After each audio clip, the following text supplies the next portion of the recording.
Hi, everybody. My name is Sarah, Pearls of Wisdom and Food, with Keto, Carnivore, Carnivish, and whatever program you're on, if it's something different and you continue to watch me, even though I talk mostly about Keto, Carnivore, and Carnivish. But the topic that I have today would apply to most of us. Do you sometimes overcomplicate your food, your program, whatever title it is that you're working under? You know, I think that a lot of people struggle with what to call their food program. Is it keto? Is it carnivore? Is it carnivish? I drink coffee. Does that eliminate me from carnivore? Are there police out there that are going to come along and if they hear you say that, where's my voice? Excuse me. If they hear you say something, like, oh, I'm carnivore, and then they go, what? No, you have coffee. That's plant-based. Ooh. Forget about it. Do what you do. If you have to have a name that keeps you kind of okay with what you are, I say carnivish for a lot of mine. I still have a bag of almond flour that I'm working through, and when that's gone, my fathead pizza will be a pizza. It'll be cheese, eggs, and meat. And that's all. It won't have any almond flour in it, but I'm too Yankee to throw out the almond flour. So I'll use it up, and it's negligible at this point. I have coffee, so that, is what that is. I have Keto, Kitu, unsweetened, non-dairy creamer in my coffee. Sometimes I have a skosh of hazelnut or vanilla. Also Keto in my coffee. I like my coffees to taste a little bit different each time.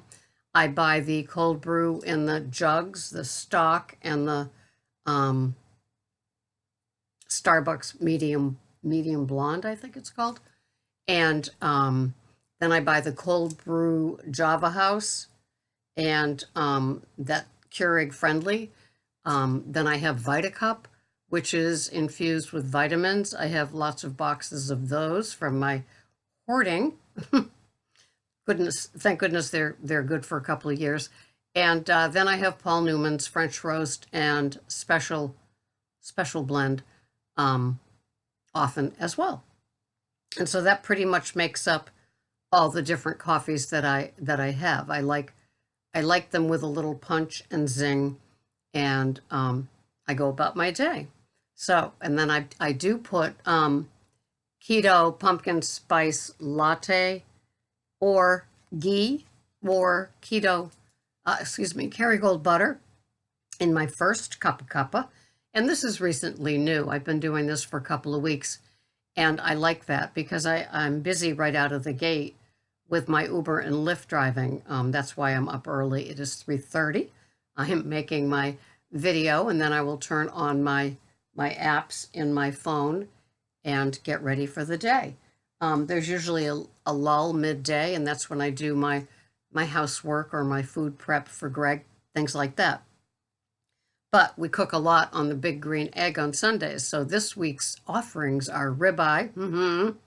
I'm going to get some more of that burger from the Brazilian butcher for Friday. Pork ribs, boneless short ribs, and yeah, I guess that's it. That'll take me through till Friday when I change up what I'm going to eat for the rest of the week. And it's Monday through Friday. That's always the question, because Sunday is usually ribeye and Saturday is the fathead pizza. And now that I've had burger that way, to have it freshly ground on a Friday and then have it on a Friday, oh yes. I have met the person that's in heaven, and that is this man with the meats that we've been getting. It sure makes being carnivore a delight. So I worked the overnight the night before, and I watched some good golden oldies with I watched, let me see. Oh my God, I'm trying to remember who the interviewers were, but I watched Sean Baker early on with his long hair. He had just begun carnivore. I watched Michaela Peterson. She had just recently started. She was like 3 months into being a carnivore. Then I watched High Intensity Health, Mike Mutzel, and he was doing, ooh, he kind of got on him a little bit because he liked coffee. Oh, it was Stephanie Person, Keto Stephanie, a 40-minute interview with her. It was very, very interesting. She's the high fat person. She's 52, looks 32, works out very high intensity, speaking of intensity, and has 200 grams of fat. And I've seen her plates when she's done a what I eat in a day. And, she says she takes a bite of meat and then a bite of butter and a bite of meat and a bite of butter. That's how she does it. And she was riding Mike because he likes his caffeine.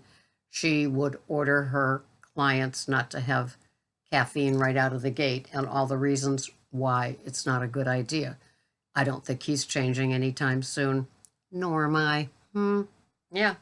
So, yeah, complicating your foods. I watch, hear, see, listen to, and hear and listen to. Yeah, I know, redundant.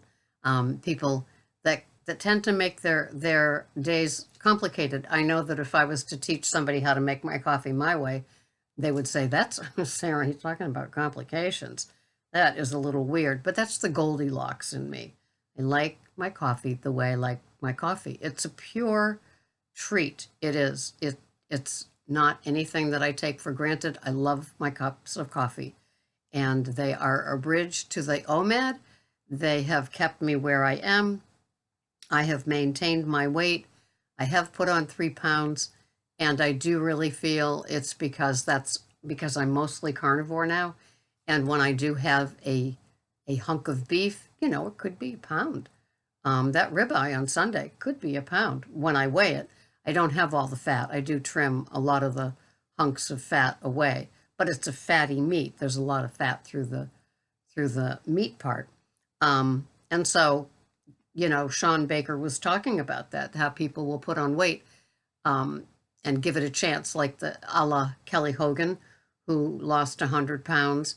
She first put on weight, and it was devastating to her. It's like, I'm trying to lose weight. But if you have gone carnivore and put on a little weight, so have I. So give it a chance. Maybe your body is just replenishing your overdrawn account of nutrients in your body because you weren't, one, eating enough, and two, wasn't nutritious enough. I truly feel that meat does heal today. What am I having today for my dinner? Well, speaking of uncomplicated, I'm having 9 ounces of boneless beef short ribs that I cooked in the crock pot. So 9 ounces of those. And usually eggs fill it out Monday through Friday.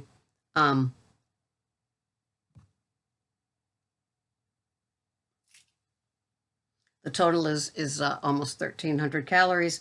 I'm having 2 Carol's large pastured eggs, 1.5 ounces of 1.5 ounces of cheese, the boneless. I got Organic Valley ghee in my coffee. I still have 1 more cup to go, and and I kind of put a little butter, kind of slit the beef and kind of smear a little butter on top and slow cook it back up because it's all totally cooked. And I try to keep things very, very simple. If you've seen my OMADs that I post every now and then, you will see that it's basically beef with eggs. Although this week are the pork spare ribs that I included in our week just for a little giggle. And I do like a pork chop, and I do like a pork spare rib every now and then. Breaks up the beef, but I'm basically a beef gal 5 to 6 days a week, and then the fathead pizza. But when I say uncomplicated, the more I do my foods, the shorter the list gets of the items that I have. I do have some Brussels sprouts on Sunday, and that's the veg for the week. The rest of the time it's going to be eggs or eggs and cheese with my meat through the week. I have my 3 cups of coffee, one with the fat in it, and then the Keto non-dairy creamer. And so the list is pretty short. I have 14 grams of fresh squeezed lemon juice on my electrolyte powder, and I kind of like down that like it's a shot. If I could stand apple cider vinegar, I might have that too, but it gives me the gag reflex. So that's what I have. And so it's very, very simple week to week. If you've seen my OMAD plates, you'll go, oh my God, she's having that again. She's eating that again. She's, my messy burger. It's the same thing. It's the burger, piece of cheese on top, couple of eggs underneath it, and 2 strips of bacon cut in half. How simple is that? Messy, yes. Delicious, you bet. Satiating, of course. And it lasts me the 23 to 24 hours to the next meal. And that's my goal. I keep it very, very simple. Simple and uncomplicated is just something that works for this body and metabolism. And, Greg's foods are complicated. It takes a long time to put everything together. I do it as an act of love and kindness, but it's nothing that I eat. To me, it's just what he has. And I'm not doing it thinking, wow, I wish I could have this or that like I used to. Not at all. I look forward to my beef, my eggs, my cheese, and my coffees during the day. And that's about as uncomplicated as one can get. OMAD, there's a great way to uncomplicate your life. You're not worrying about if I'm going to have this. Do I have this first? Do I have that second? How do I? Nope, it's just one meal, and there it is. So anyway, thank you so much for watching today. This has been Sarah, Pearls of Wisdom and Food. Keto, carnivore, carnivish, whatever it is that I call myself, whatever it is that you call yourself. I'm so glad you're here. I'll see you the next time. Thank you so much for watching. Bye-bye for now.